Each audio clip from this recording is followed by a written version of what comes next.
Title: Why Learn Differential Calculus? Welcome to Simant Tutorials. Today, let's explore why learning differential calculus matters. This video is created using AI with purpose to help students understand the real-life application of math concepts beyond classroom under the series, Why Learn Math? Why Learn Differential Calculus? Differential calculus helps us understand how things change: speed, growth, motion, and more. It sharpens your logical thinking, decision-making, and analytical skills. Where is it used? In physics, to calculate speed and acceleration.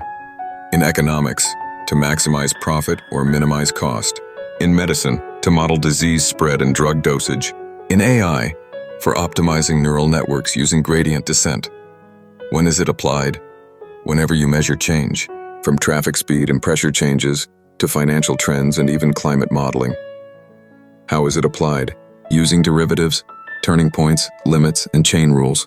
These help us solve real-life problems with mathematical precision. Who uses it?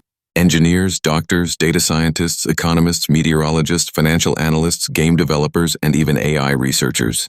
So if you're learning differential calculus, you're building a future-ready mind. For more such videos on math matters, like, share, and subscribe to my channel. Also check description box and download your free PDF resource on Why Learn Differential Calculus.